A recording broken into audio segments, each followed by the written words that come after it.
Cherry. Ay, Cherry SM Center. My baby girl is here. Shakey's.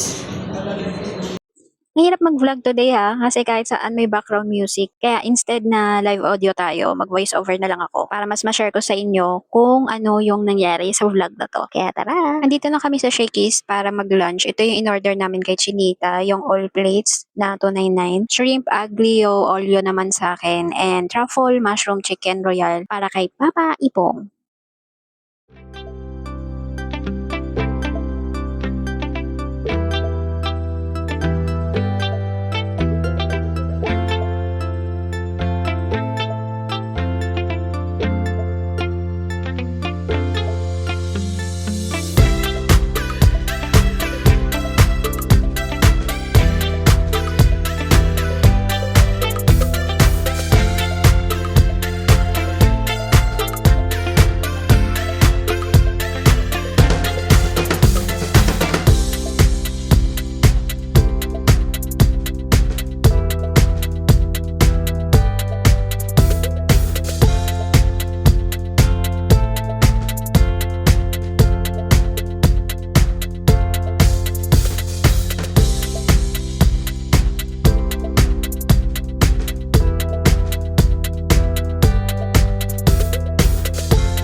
After lunch, dumiretso na kami para ipacheck yung Honor phone ko. Unfortunately, wala silang available na stock ng camera back glass para sa Honor X9C. Order na lang ako online, then babalik na lang ako dito for replacement. Bago kami umalis ng mall, binilhan ko muna si Chinita ng mga bago niyang headbands dito sa Beagle Girl.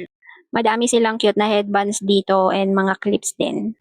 Columns underneath the Pantheon dome, over with a pen in the heart of Rome. Julius in purple with the laurel on. Every quest he lives is legend by dawn. Spill the wine, spill the secrets, catch the Colosseum glances, ink on pages by the fire of bacchanalian dances. Cut the deal, cut the road, take the gate, keep the throne. Ito yung next stop natin sa Hillside Center, Antipolo. Dito kasi yung branch ng Harry Appliances and magtitingin kami ng TV. Nakapag-decide na kasi kami na bibili kami ng TV today. May ongoing promo sila, itong 55-inch Harry TV Web OS. Kaya ito yung napili namin.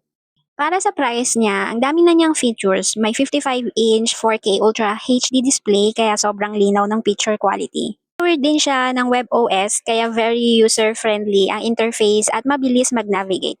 May screen mirroring din kung gusto mong ikas ang phone mo sa TV. Maganda rin ang audio niya para sa movie nights, concerts at family bonding. At dahil smart TV na din siya, pwede mo na ring i-download ang iba't ibang apps depende sa gusto mong panoorin. Built-in na rin ang Wi-Fi kaya diretso ka nang makakapag-stream ng Netflix, YouTube, Prime Video at iba pang apps nang hindi na kailangan ng TV box. Some people just know what to say, philosophizing on a page at a cafe. Some people just know what to do, perpetual running, always chasing the view. Live it up, write it down. Don't blame the players, blame the builders of the first town. And we all end up quoting our mothers. What would the world be without the brothers and lovers? May mini orientation pa ang staff tungkol sa paggamit ng TV sa hayong remote para masulit namin lahat ng features niya. Tinuro nila kung paano mag-connect sa Wi-Fi, paano mag-login sa streaming apps, paano gamitin yung remote, pati ilang tips para mas ma-enjoy namin ang WebOS. Since ayaw na naming bitbitin pa uwi, nag-book na lang kami ng Lalamove. Mas convenient kasi within the day ay magde-deliver na agad siya sa bahay. Thank you so much for watching, guys. Kung nag-enjoy kayo sa vlog na ito, don't forget to like, comment, share, and subscribe. Then hit the notification bell para updated kayo sa mga susunod naming videos. See you on the next vlog. Bye, guys!